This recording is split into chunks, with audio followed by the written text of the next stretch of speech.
नाम जप करो, पहले पाप भस्म होने दो, फिर आप देख लेना, फिर हृदय नाच पड़ेगा। ये ऐसा आनंद का मार्ग है। ये ऐसा थोड़ी कि तुम्हें कोई भुलावे में डालने के लिए क्या तुम दे दोगे। खुद भिखारी हो विषयों के, तुम दाता हो क्या? क्या दे दोगे? क्या है तुम्हारे पास? अरे सच्चिदानंद बप्पू भगवान श्री लालजू महाराज का जिन्होंने आश्रय लिया, उनको किसी विषयों की चाहत रखने वालों के आगे हाथ फैलाने की जरूरत है? प्रणत कामदम पद्मजार्चितम। तो क्यों वो तुम्हें प्यार कर रहे हैं? क्यों वो तुम्हें दुलार कर रहे हैं? तुम्हारे मंगल के लिए कर रहे हैं। तुमको जो मिल रहा है उसको स्वीकार कर लो तो तुम्हारा जीवन कृतार्थ हो जाएगा। क्या है तुम्हारे पास? अरे जिनके पास अपार धन है वो भी चिंता और शोक से जल रहे हैं, क्योंकि मृत्यु उनका इंतजार कर रही है। मृत्यु धन से थोड़ी हटाई जा सकती है। मृत्यु का भय किसी पद से नहीं हटाया जा सकता, किसी वैभव से नहीं हटाया जाता। मृत्यु का प्रहार शरीर पर है। शरीर राग त्यागी ही मृत्यु भय से मुक्त है। राग का त्याग करना कोई खिलवाड़ नहीं है। भगवत अनुराग से शरीर के राग का त्याग होता है। यहां मलिनता बढ़ाते चले जा रहे हैं। वही भोग दृष्टि इतनी बढ़ जाती कि अपनी बेटी बहन के प्रति भी दृष्टि बढ़ जाएगी। कलिकाल विहाल के मनुजा ने मानत को अनुजा तनुजा। चाहे वो गुरु बहन हो, चाहे वो सगी बहन हो, चाहे वो बहन के समान पूज्य हो, जब दृष्टि मलिन तो वो मलिन ही देखती चली जाएगी। जब तक प्रेम जल से हृदय नहीं धोया जाता तब तक मलिनता का अंश बड़ी बड़ी साधना करने पर भी बना रहता है। अब अनंत जन्मों से माया में आसक्त चित्त होकर के नाना प्रकार के शुभ अशुभ कर्म करने वाले जब भगवत कृपा से पुनः सत्संग प्राप्त करते हैं और साधन मार्ग में लगते हैं तो माया अपना प्रबल रूप धारण करती है। या तो ऐसी अनुकूलता प्रदान करती है कि वो भूल जाए, और या ऐसी प्रतिकूलता झोंक देती है कि उसको लगता है कुछ नाम जपने से नहीं, कुछ साधन करने से नहीं, दुख तो वैसे ही घेरे हुए। धैर्य छूट जाता है और भगवत मार्ग से विमुख आचरण करने लगता है। इसलिए उपासक को बहुत सरल ढंग से समझना चाहिए कि पुरानी फसल यदि बाजरा बोई है और बाजरा की रोटी मिल रही तो अगली फसल गेहूं बो दिया तो कल ही नहीं रोटी बना लोगे। 5-6 महीने लगेंगे किसान मेहनत करके, खेती तैयार करके, दाना बो करके, सींच करके, संभाल करके, फिर भी वो अतिवृष्टि, अनावृष्टि, ओले वृष्टि आदि से बच जाए, सुरक्षित हो जाए, तो सुरक्षित अनाज घर आ जाए, फिर वो पीस कर रोटी बना सकता है। तुम अनंत जन्मों से मनमानी आचरण करते रहे, आज नाम शुरू किया है तो वो तूफान नहीं उठेगा। नष्ट करने के लिए वो अपना स्वरूप धारण करेगा। उसकी गुलामी सहते रहे हो अभी, काम क्रोध लोभ मोह मद मत्सर। अब तुमको धैर्य पूर्वक नाम को पकड़े रहना। जैसे आंधी चले तो हम पहाड़ का आश्रय ले लें, हटे ना इधर उधर, तो आंधी तूफान पहाड़ को नहीं उड़ा सकती। ऐसे ही श्री भगवान कह रहे मामेव ए प्रपद्यन्ते माया में ताम तरंतिते। माया का तूफान आएगा पर तुम मेरे चरणों को पकड़े रहना, छोड़ना नहीं। पर ये जिनका मलिन हृदय है ना, वो सोचते हैं 4 दिन नाम जप करेंगे सारे दुख मिट जाएंगे। हाँ, पक्का मिट जाएंगे, जड़ से मिट जाएंगे, पर धैर्य पूर्वक जीवन को आगे बढ़ाओ। भगवत विमुख होने से तुम्हारा मंगल ही अमंगल है, भगवत सन्मुख होने पर मंगल ही मंगल है। थोड़ा धैर्य धारण करो, तुम्हारी ये फसल तैयार हो जाए, फिर देखना आनंदित हो जाओगे। पर ये कुसंग मन का और तन का, ये दोनों परमार्थ में टिकने नहीं देते। जहां ऐसे मित्र जन मिले जो गलत आचरण करने वाले होते हैं, वो पूछते हैं तुमने शराब छोड़ दिया, मांस छोड़ दिया, तुम नाम जप करने लगे, कुछ लाभ हुआ? अरे कुछ नहीं होने वाला, तुम देख लो करके। उसके दिमाग में माया तो आक्रमण किए ही है। तत्काल नकारात्मक भाव आ जाता है कि नहीं नहीं, भगवत मार्ग में कुछ नहीं मिला, ठीक कह रहे हो, तो आओ हमारे संग फिर हो जाओ। फिर वो माया के मलिनाचरणों में उतर जाता है। वो संत द्रोह, भगवत द्रोह उसके हृदय में अपना स्थान बना लेता है। फिर जन्म जन्मांतर, युग युगांतर कब अवसर आएगा भगवत मार्ग में चलने का। इसलिए जिनको सत्संग मिला है, जिनको नाम जपने का सौभाग्य मिला है, उनको बहुत धैर्यवान होना पड़ेगा। इसको ऐसे पकड़ना होगा कि जैसे हम बहुत बीमार हैं और इस औषधि के सिवा अब हमारा कोई रास्ता नहीं बचने का, अब हम कोई औषधि खानी ही है। जासु नाम भव भेषज हरनि घोर त्रयशूल, तीनों तापों का नाश करने की सामर्थ्य और संसार समुद्र से पार करने की सुदृढ़ नौका, भवरोग की अचूक औषधि नाम है। राधे राधे। हमारा भाव बने न बने, भाव बिगड़ जाए, कोई बात नहीं, तुम नाम मत छोड़ना, हमारी प्रार्थना मानना, नहीं तो ये तूफान माया का आपको उड़ा ले जाएगा, परमार्थ में नहीं खड़ा होने देगा। बहुत धैर्यपूर्वक दीर्घ काल तक चला जाता है। धैर्य कहते हैं लाभ मिले ना मिले, हानि मिले, अपमान मिले, सम्मान मिले, हम किसी भी स्थिति में अब नाम नहीं छोड़ सकते। वो जीत जाएगा माया से। विपक्ष बहुत जोरदार है, आप क्या समझते हो? आप भगवान के अंश हो, ये भूल चुके हो, लेकिन वो नहीं भूली, वो भगवान की शक्ति है। भगवान कह रहे हैं मम माया दुरत्य, मम माया, मम मेरी है। जैसे ममैवांशो आपको बोला तो विपक्ष को भी बोला मम माया। अब आपको सावधान करने के लिए भगवान ही संत, गुरुदेव, शास्त्र इस रूप में संबोधन करते हैं। तो अगर आप इनकी बात मान जाओगे तो माया भगवती कृपा करेंगी और अपना प्रभाव समेट लेंगी।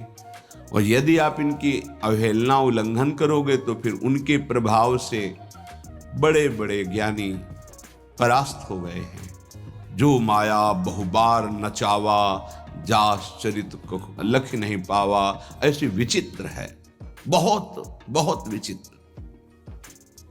जो ज्ञान इनकर चिता परई, बरी आई विमोह बस करई, ऐसी प्रचंड माया है। इसलिए जिनके कानों में आवाज पहुंच रही हो, हमारी प्रार्थना है, बहुत जन्मों से भटक रहे हैं, ये दुख सुख के प्रलोभन और भय में आकर के नाम न छोड़ दीजिए। ऐसा भी हो सकता है कि नाम जपना शुरू करें, आपकी नौकरी लग जाए, आपका काम बन जाए, आपकी अनुकूलता बढ़ जाए। ये नाम का फल नहीं है, ध्यान रखना, ये नाम का फल नहीं है। हम स्पष्ट आपको कह रहे हैं कि जब से आपने नाम जपना शुरू किया आपका सब मंगल होने लगा, ये नहीं है। ये आपके पुण्यों का है, पूर्व पुण्यों का है। ये नाम आपको सामर्थ्य देखा, दुख और सुख दोनों सहकर परमानंद की प्राप्ति। ये विषयानंद नाम के फल से नहीं। आप नाम जपना शुरू किए, सब कुछ बिगड़ना शुरू हो गया, ये नाम का फल नहीं है। ये आपके पाप नष्ट हो रहे हैं। विवेक पूर्वक चलिए। अगर विवेक नहीं धारण करेंगे तो फिर सब मार्ग छूट जाएगा। विवेक इसी से उत्पन्न होता है, सत्संग से। जहां विवेक जागृत हुआ वो आपको टिका देगा परमार्थ में, नहीं तो राधे राधे राधे। बहुत बलवती भगवान की माया है। जब लोगों के विचार सुने तो लगता है कैसे निकल पाएंगे इस माया से। आप निकलना ना चाहे तो किसी की सामर्थ्य नहीं कि आपको निकाल सके। स्वयं श्री भगवान आपके हृदय में बैठे हैं। क्या हो रहा है? दुर्गति हो रही। क्यों? क्योंकि आप नहीं निकलना चाहते, इसलिए। भगवान हृदय में बैठे हैं, नहीं निकल पा रहे हो, बात मान लो। आप निकलना चाहो तो निकल सकते हो, आप न निकलना चाहो तो किसी की ताकत नहीं कि आपको इस माया प्रपंच से निकाल सके। इसलिए आपसे प्रार्थना है कि आप निकलने की कोशिश कीजिए। इसका बड़ा ही प्रलोभन और भुलावा प्रभाव है। प्रलोभन और भुलावा एक क्षण में भुला दे सारे ज्ञान विज्ञान को और अपने में आकर्षित कर दे, उसका नाम माया। ऐसे प्रलोभन फेंक दे कि जानबूझकर तुम भगवान को भूल जाओ और उन प्रलोभनों में लग जाओ, उसका नाम माया। सावधान हो जाइए। इसके प्रलोभनों में, इसके भोगों में आज तक कभी कोई सुखी और तृप्त नहीं हुआ। तुम्हें अब जो मार्ग मिला है ये तृप्ति का मार्ग है। तृप्त हो जाओगे, हाथ उठा के कहोगे अब कछुनाथ न चाहिए मोरे। देख लेना, चलो तो आगे। वैभव, जब ब्रह्मा जी नमस्कार करते हैं तो इससे बड़ा वैभव क्या हो सकता है। भक्त को ब्रह्मा जी भी नमस्कार करते हैं। ब्रह्मा जी की बात जाने दो, जिनके नाभि कमल से ब्रह्मा प्रकट हुए, भगवान भी उनके पीछे पीछे डोलते कि चरण रज पड़ जाए और मैं पावन हो जाऊं। ये केवल अलंकारिक शब्द नहीं है, ऐसा ही है। पग चापू और सेज बिछाऊं, नौकर बनूं हजाम, हाकू बैल बनो गडवारो, बिना तनख्वाह रथवान, यही तो मेरे मन में ठनी, भगत मेरे मुकुटमणि। मैं भक्तन को दास, भगत मेरे मुकुटमणि। ये मार्ग आप चयन किए हैं भगवत कृपा से, तो इसमें आपको टिकना होगा, इसमें आपको परीक्षा देनी होगी। जितना पढ़ाया जाता है उतनी ही परीक्षा होती है, उसके आगे नहीं होती, ध्यान रखना। उनके नाभि कमल से ब्रह्मा प्रकट हुए, भगवान भी उनके पीछे पीछे डोलते कि चरण रज पड़ जाए और मैं पावन हो जाऊं। ये केवल अलंकारिक शब्द नहीं है, ऐसा ही है। पग चापू और सेज बिछाऊं, नौकर बनूं हजाम, हाकू बैल बनो गडवारो, बिना तनख्वाह रथवान, यही तो मेरे मन में ठनी, भगत मेरे मुकुटमणि। मैं भक्तन को दास, भगत मेरे मुकुटमणि। ये मार्ग आप चयन किए हैं भगवत कृपा से, तो इसमें आपको टिकना होगा, इसमें आपको परीक्षा देनी होगी। जितना पढ़ाया जाता है उतनी ही परीक्षा होती है, उसके आगे नहीं होती, ध्यान रखना। अध्यापक जितना आपको पढ़ाता है उसी पे प्रश्न करता है। तो जितना आपको सत्संग सुनाया गया, जितने में आपकी भूमिका भक्ति की है जैसी भी, उतना ही प्रश्न होगा, उसके आगे प्रश्न नहीं होगा। उतने पे तो आपको सफल होना पड़ेगा। नहीं सफल होगे तो फिर पढ़ाई कीजिए, फिर प्रश्न आएगा। जब आपको परमार्थ पद में, परम पद में आरूढ़ होना है तो आपको ये निर्णय करना ही पड़ेगा। एक तरफ माया है, एक तरफ भगवान है। माया को साधन बनाकर भगवान की प्राप्ति की जाती है, भगवान को साधन बनाकर माया की प्राप्ति नहीं की जाती। प्रायः लोग इसी भुलावे में कि भगवान को साधन बना लेते हैं और माया साध्य बन जाती है। मुझे ये चाहिए, नहीं मिला तो तुम भगवान नहीं। ये परमार्थ ऐसे नहीं चला जाता, धैर्य पूर्वक चला जाता है। अगर धैर्य का अवलंबन नहीं लेंगे, विवेक का प्रयोग नहीं करेंगे, विवेक है आपके पास, ऐसा नहीं कि आपके पास विवेक नहीं है, पर आपका विवेक ढका हुआ है। ये सत्संग उसी विवेक को जागृत करता है। आप सत्संगी हो, आप भुलावे में मत आइए। ये माया अपने पार्षदों के द्वारा आपको ठगना चाहेगी। आपने प्रभु को छोड़ दिया, प्रभु की क्या हानि होगी। आप अपनी दशा पर विचार कीजिए, डूब जाओगे, ये माया डुबो देगी। अनंत जन्म भटकते भटकते आज अवसर मिला है भगवत प्राप्ति का, ये आप जान नहीं पा रहे हैं। ये अवसर चला गया तो फिर आप पछताएंगे, कोई अवसर हाथ नहीं मिलेगा। पशु पक्षी बनने के बाद विवेक एकदम ढका रहता है, केवल उतना ही काम करता है, आहार विहार मैथुन निद्रा, बस। वो भगवत प्राप्ति करनी है, मेरा नया जन्म हो, कुछ विवेक नहीं रहता। आप में ये विवेक जागृत है। आप विवेक पूर्वक परमार्थ को पकड़िए, इस माया की चालों को मत देखिए, सह जाइए, दुख सुख को सह जाइए। श्रीपाद प्रबोधानंद जी महाराज कहते हैं, रहस्यानामे तत्परम सुरहस्यम हरिरसोत्, सर्वानामाश्चर्योन्मदरस विलासोत्सवमिदं स्वरोचि नित्यानामति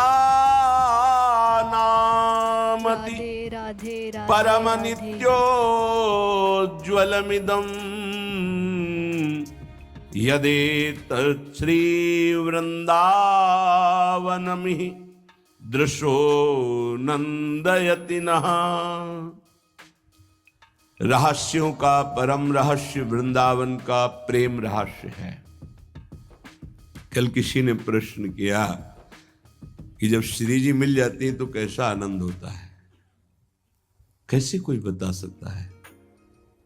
जब लौकिक वस्तु के आनंद के वर्णन की सामर्थ्य जिह्वा में नहीं है तो अलौकिक चिदानंद प्रेम रस का वर्णन कैसे कर सकती है? कोई भी मृदु पदार्थ पवाया गया, कैसा है? बोले मीठा। कितना मीठा है? बहुत मीठा है। नहीं, बहुत मीठा कितना? खत्म। बोलो आगे इसके शब्द क्या है आपके पास उसका स्वाद बखानने का? उत्तर हो सकता है कि आप पाकर देख लीजिए, अन्यथा नहीं।